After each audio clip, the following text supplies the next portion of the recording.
When Brad first suspected his wife was cheating, he thought it would be simple. Catch her in a lie, find the proof, confront her, and be done with it. So he started looking for evidence, convinced that all he had to do was confirm her affair with her so-called friend, Rick. But it wasn't that simple. The deeper he dug, the more he realized that there was something else, something darker, lurking beneath the surface. This wasn't just about one man. What he uncovered changed everything. And now, you're about to find out the truth. Brad thought he'd finally reached a steady, manageable rhythm in life. Sure, pulling 10 to 12-hour shifts to support his family wasn't exactly easy, but it felt worth it. He had a beautiful 2-year-old daughter, Ella, and a wife, Carmen, who, at least as far as he knew, loved and appreciated him. He was doing everything a good husband and father was supposed to do.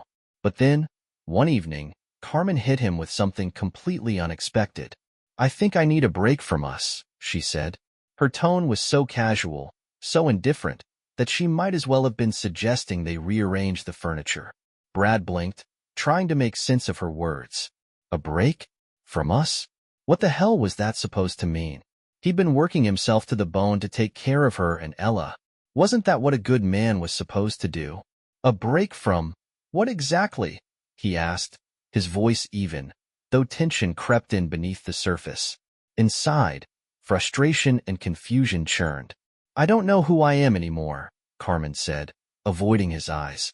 "Everything is about being a mom and a wife. I just need space to figure myself out." Space. That tired excuse. To Brad, it sounded like the kind of thing people said when they were looking for a way out without admitting it. His stomach tightened with disbelief. Carmen had chosen this life. She had wanted the marriage, the baby, the security. And now, all of a sudden, she was acting like she'd been forced into it, like she was some kind of victim. Brad tried to stay level-headed. "Okay, but if something's wrong, shouldn't we talk about it? Work through it together?" he asked, hoping, praying, she'd say yes. Instead, she shook her head. I need time to think." Over the next few days, Brad did his best to give Carmen her space. He cut back on overtime and tried to be home more for Ella. Maybe Carmen was just overwhelmed. Motherhood was tough, at least, that's what people always said.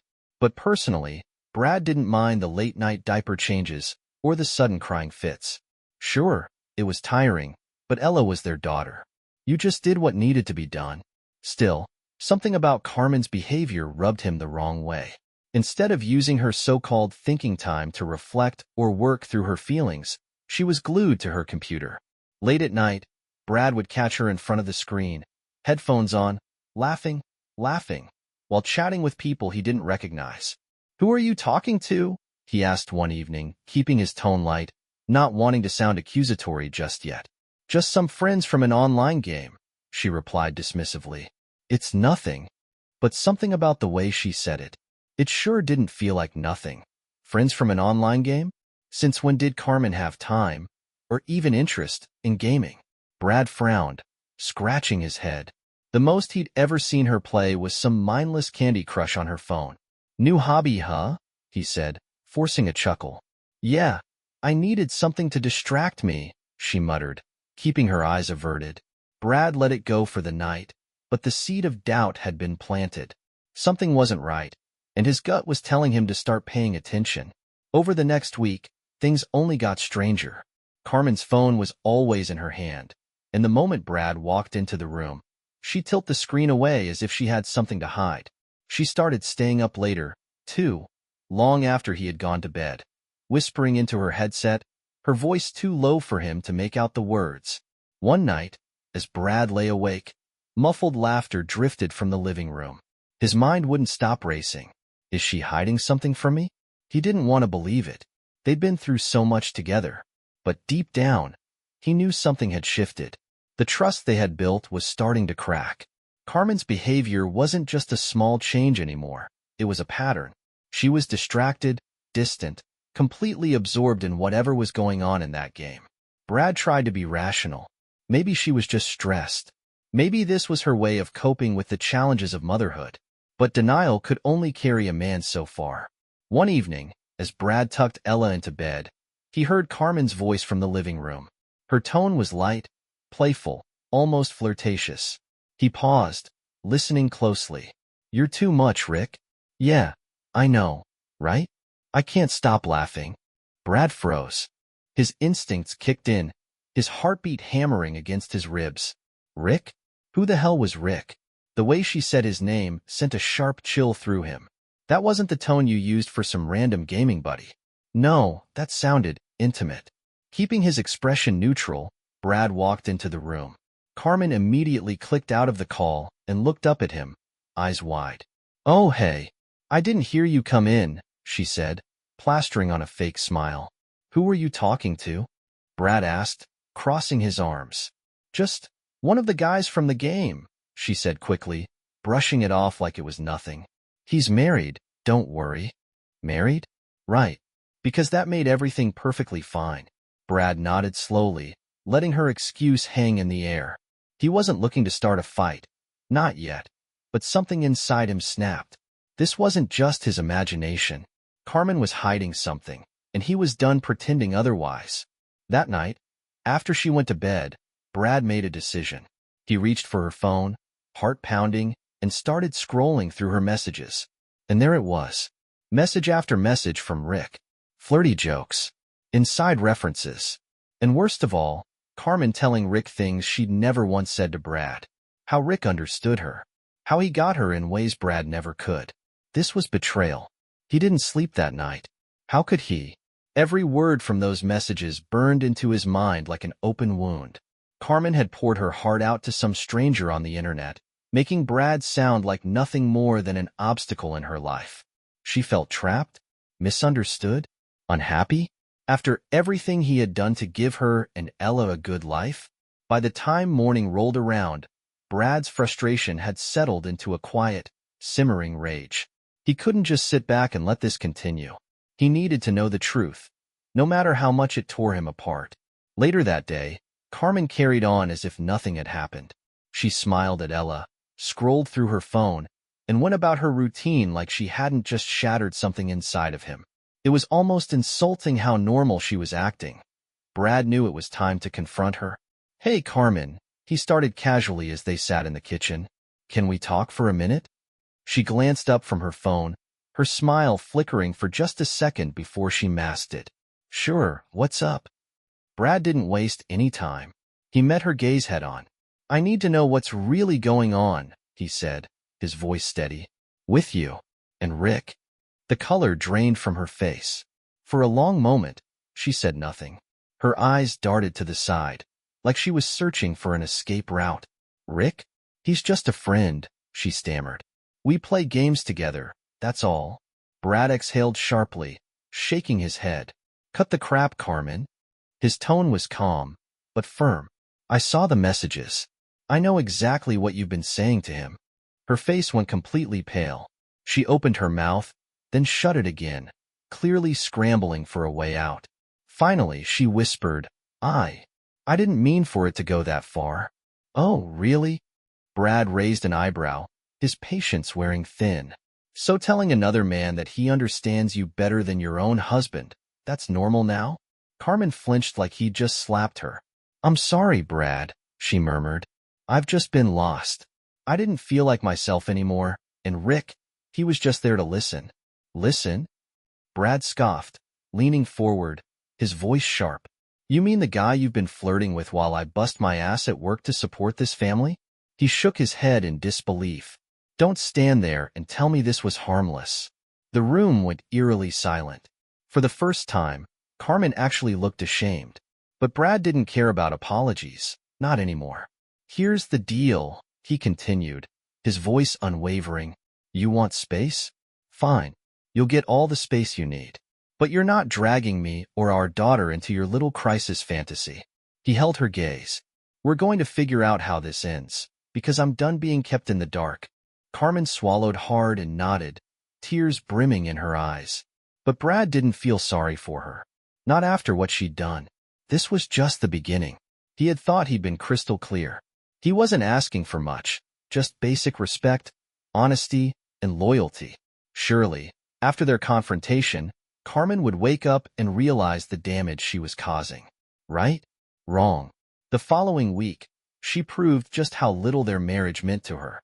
Without saying a word to Brad, she arranged for her mother, Margaret, to watch Ella. And while Brad was grinding through a grueling double shift, Carmen decided to sneak off for a date. Yes, a date. It was almost as if fate, or some cruel joke from the universe, decided to intervene. That afternoon, Brad happened to be driving across town with his colleague, Kane. They were heading to a technical repair job on the outskirts of the city. Brad sat in the passenger seat, staring blankly out the window, trying to ignore the constant knot in his stomach. But then, something caught his eye. A small cafe with outdoor seating. And there, under a bright red umbrella, was Carmen. But she wasn't alone. Sitting across from her was a man, tall, broad-shouldered, with a smug grin plastered on his face. Brad's pulse spiked. "Hold up, Kane," he said suddenly, his voice tight. Kane glanced over. "What's up?" "Just pull over for a second." Brad was already unbuckling his seatbelt. As soon as the truck came to a stop, he jumped out and strode toward the cafe, adrenaline coursing through his veins. He didn't need to get any closer to know exactly who that jackass was. Carmen looked up, and the instant she saw him, her face drained of color. Rick, on the other hand, barely reacted. He leaned back in his chair, completely unfazed, like this was just another day for him. "Well, isn't this cozy?" Brad said, his voice low and dangerous. His eyes locked onto Carmen. "Mind telling me what the hell is going on here?" "Brad, please," Carmen stammered, her face a mix of panic and guilt. She glanced around as if worried about the other customers watching. I can explain." "Explain?" Brad let out a bitter laugh. "Oh, this should be good." He turned his gaze to Rick. "And you? You must be Rick." His voice dripped with contempt. "The guy who's been just a friend, huh?" Rick finally spoke, his tone cocky, dismissive. "Hey, man, let's not make a scene, all right? We're just talking." Brad took a step closer, his fists clenching at his sides. "Talking?" His jaw tightened. "You think I'm stupid? You've been messing with my wife. Messing with my family." His voice was calm, but there was an unmistakable threat beneath it. "So here's the deal, buddy. You stay the hell away from her, or I swear to God, you're going to regret it." "Whoa, easy, man," Rick muttered, raising his hands in mock surrender, his smirk barely fading. Brad barely heard him before Carmen suddenly shot to her feet, her chair scraping loudly against the pavement. "Brad, stop it!" she shrieked, her voice filled with outrage. "You're embarrassing me." Brad's jaw tightened. "Embarrassing you?" His voice dripped with disbelief. "You're the one sneaking around behind my back, lying to me, and somehow I'm the problem?" His eyes burned into hers. "Where's our daughter, Carmen? Did you leave her alone while you ran off to play your little fantasy with this guy?" Carmen's face twisted in fury. "You're a psycho!" she screamed, her voice cracking. "Don't worry about our daughter. My mom's with her." Brad's hands clenched into fists at his sides. "That wasn't the point. That was never the point. You're suffocating me," Carmen ranted, her voice growing shrill. "I'm sick of you controlling every aspect of my life. I'm done." For a moment, Brad just stared at her, his emotions warring between disbelief and pure fury. He had expected her to deny it, to make excuses, maybe even lie to his face. But this? She was making him the villain? "Fine. You want to talk about being done?" Brad said, his voice dropping to a deadly calm. "You're right, Carmen. You're done." He took a slow step forward. "Go home. Now." Carmen stood frozen, her whole body trembling, her face contorted with rage and frustration. But Brad didn't wait for her to respond. He turned on his heel and walked away, his mind spinning with 1,000 thoughts.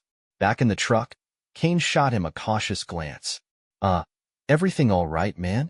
Brad exhaled slowly, shaking his head. "Not even close." His voice was flat, emotionless. "Let's just get to work." But in his mind, the decision had already been made. Carmen had crossed the line for the last time. There was no coming back from this. That evening, Brad drove home, his thoughts an exhausting storm of anger and hurt. The image of Carmen sitting with Rick, laughing, like nothing in their world was falling apart, played on repeat in his head. He had told her this had to stop. He had given her every chance. But she clearly had no intention of changing. Tonight, they were going to have a real conversation, one that would decide everything. But when he walked through the front door, it wasn't Carmen who greeted him. Instead, her mother, Margaret, stood in the living room, nervously wringing her hands. Her eyes were filled with concern. "Oh, Brad," she murmured. "She's not here." Brad's stomach tightened. "What do you mean she's not here?" Margaret's hands shook. "She hasn't come back yet. I've been trying to call her, but she won't answer." Brad let out a slow breath, rubbing his temples. "You're kidding me." His voice was laced with exhaustion. "She didn't even tell you where she was going?" Margaret shook her head. "No. I thought maybe she'd just gone out to run some errands," she said, her voice thin and uncertain. "But now I'm starting to worry. What's going on, Brad?" Brad hesitated for a moment, then sighed heavily. "You deserve to know the truth." He looked Margaret straight in the eyes. "Carmen's been sneaking around with some guy named Rick. I caught her today on a date, while you were here watching Ella." Margaret's face went pale. "I confronted her." His voice was raw now. "It didn't go well." Margaret let out a shaky breath, her hands flying to her mouth. She wouldn't. She couldn't. Tears welled up in her eyes. "Oh my God. How could she do this? To you? To Ella?" Brad's jaw tightened. "I don't know, Margaret." His voice was bitter. "I've tried everything. Working less. Spending more time at home. But none of it mattered. She keeps saying she needs space. Like that's some magic excuse for cheating." Margaret sniffled, shaking her head. "Maybe it's not as bad as it seems," she whispered desperately. "Maybe she's just confused." Brad opened his mouth to respond, but before he could, the front door swung open with a loud bang. Carmen stumbled inside, her face flushed, her eyes glassy. The sharp stench of alcohol filled the room. Brad's stomach turned. "Oh, great," he muttered under his breath. He crossed his arms as she swayed in the doorway. "Well, look who finally decided to show up." Carmen narrowed her eyes at him, her lip curling in disgust. "Get off my case, Brad," she slurred, glaring at him. "I can't take this anymore." Carmen shrieked, her face contorted in rage. You're like a damn prison warden. I hate you." Brad didn't even flinch. He just stared at her, his jaw tight, his patience long gone. "Carmen, what is wrong with you?" Margaret stepped forward, her voice filled with worry. "You've been acting completely out of control. This isn't like you." Carmen let out a bitter laugh. "Like you'd understand," she shot back, her voice breaking. "You're both the same, always trying to control me, always telling me what to do, like I'm some helpless child. I want freedom, I want space, and you," she jabbed a finger at Brad, "won't give it to me." Brad's patience snapped. "Oh, give me a break, Carmen. Freedom?" He let out a cold, humorless laugh. "You're married. You have a kid. This isn't some teenage drama where you can just run off and play the victim whenever you feel like it." "Shut up," Carmen shrieked, her whole body shaking. She suddenly yanked her phone out of her pocket, her fingers flying over the screen. "I'm calling 911. You can't treat me like this." Brad didn't even think. He moved on instinct. Before she could dial, he lunged forward and snatched the phone right out of her hands. Carmen's face twisted in fury. "You've lost your damn mind," she screamed, trying to grab the phone back. "Give it back, Brad," she shrieked, lunging at him like a wild animal. Carmen, stop this," Margaret pleaded, stepping between them. "Please, just calm down." But Carmen wasn't listening. "No," she bellowed, eyes burning with hatred. "I hate all of you. You're all against me." She pointed a shaking finger at Brad. "If you don't give me that phone, I'm leaving for good. I'll go to Rick, and I won't come back." Brad didn't even hesitate. "Good," he roared, his voice echoing through the house. "Pack your damn things and get out." His chest heaved as he glared at her. "I'm done with this. I'm divorcing you, you idiot." For the first time, Carmen froze. Her face twisted as if his words had physically struck her. But then, just as quickly, her fury returned. "Fine," she spat, her voice venomous. "I hate you, Brad. I hate both of you." She stormed toward the door, yanking it open so hard it nearly ripped off the hinges. "I'll come back for my stuff tomorrow," she screamed, and then, slam! The door rattled as she disappeared into the night. Margaret gasped and ran after her. "Carmen, wait. Please, don't do this." But she was gone. The house fell into an eerie silence. Brad stood in the middle of the room, his fists still clenched, his heart pounding. Slowly, he exhaled and sank into a chair, rubbing his face with both hands. Enough was enough. He reached into his pocket, pulled out Carmen's phone, and began taking screenshots of her messages with Rick. Every flirty text, every "he understands me better than you" comment, every single piece of evidence. He saved them all. She wasn't going to twist the narrative. Brad wasn't about to let her paint him as the villain. He needed proof, and he was going to take it straight to his lawyer.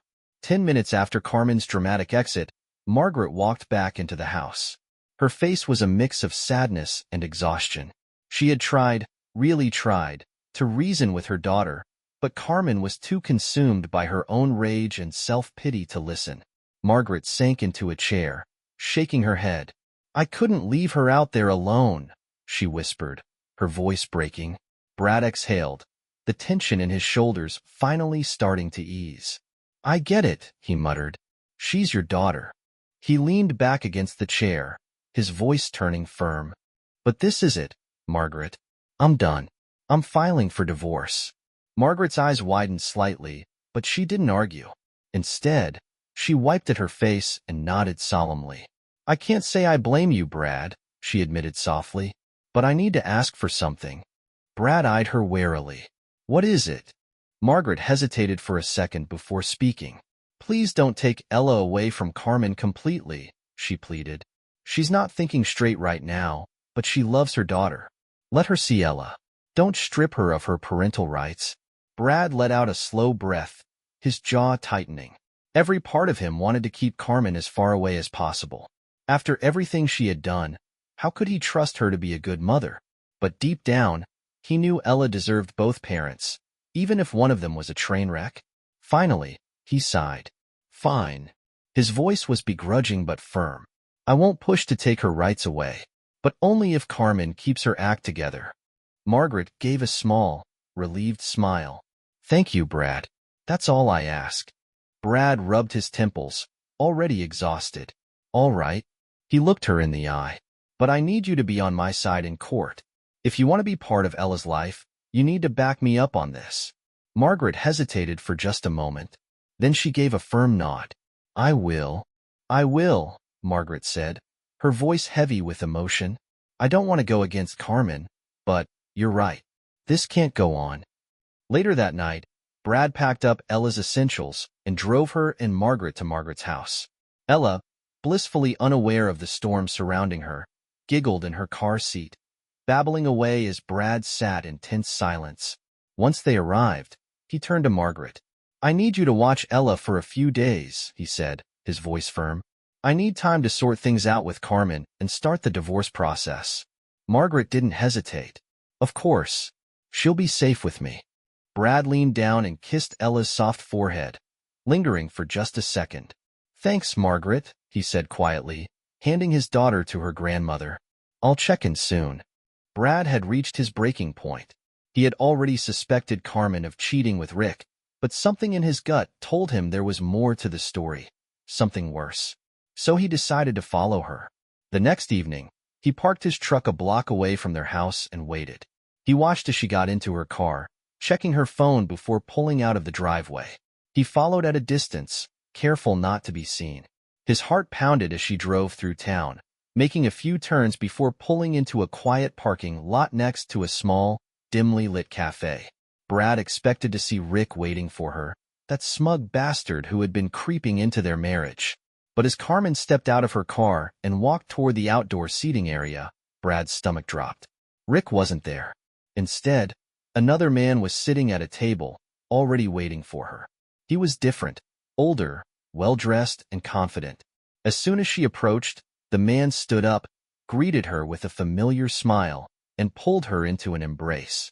He watched as Carmen laughed, brushing her hair behind her ear, her body language full of flirtation. The way she leaned in, the way she touched the man's arm, it was clear. This wasn't some casual friend. Brad felt sick. She wasn't just sneaking around with Rick. She was meeting someone else too. He waited, forcing himself to stay calm, to observe. The conversation between them looked effortless, like they had done this before. The man handed her a glass of wine, and they toasted to something. Something Brad didn't even want to imagine. It was obvious.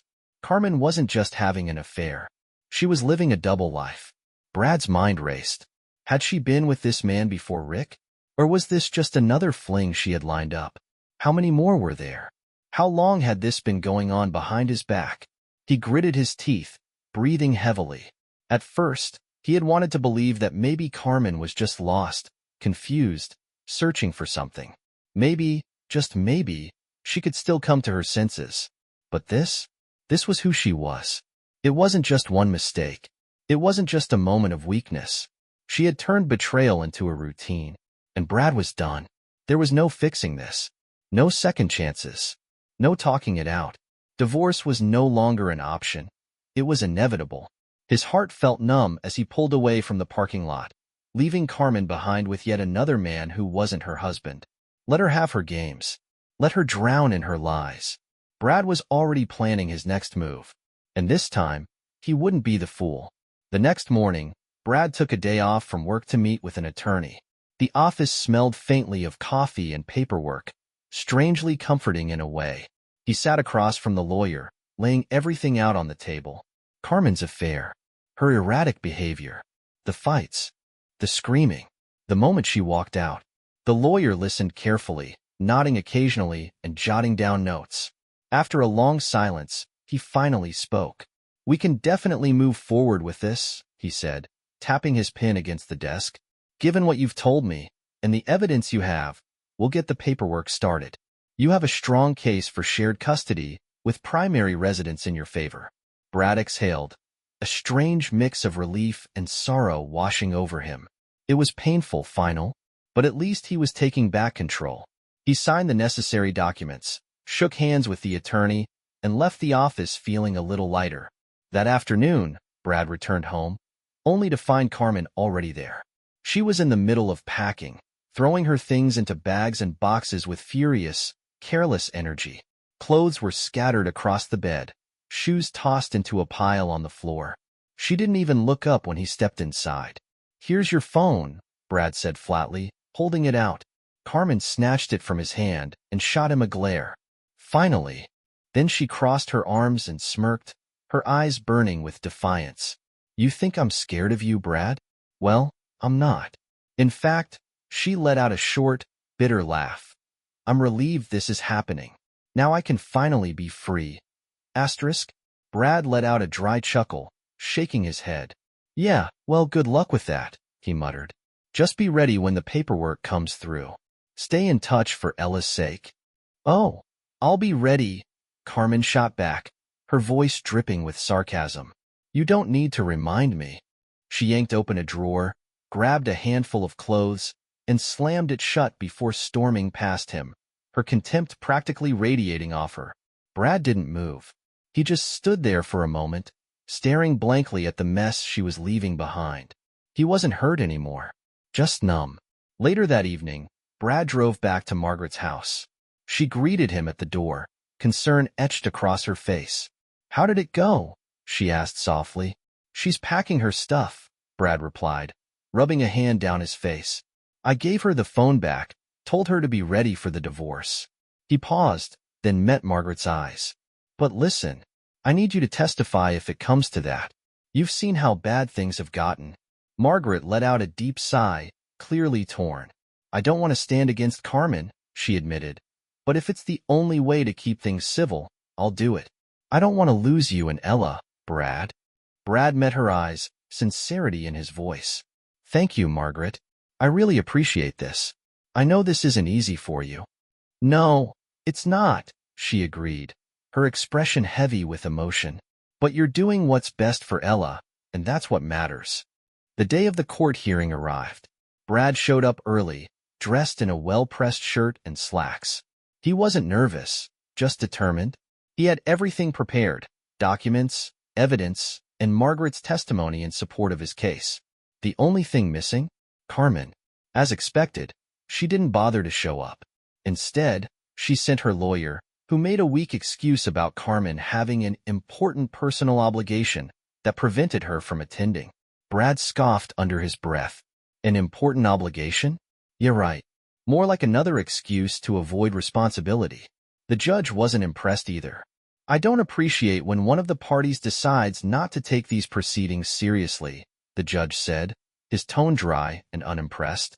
Given that Mrs. Eddington has failed to appear and based on the evidence presented, I am granting Mr. Eddington's petition.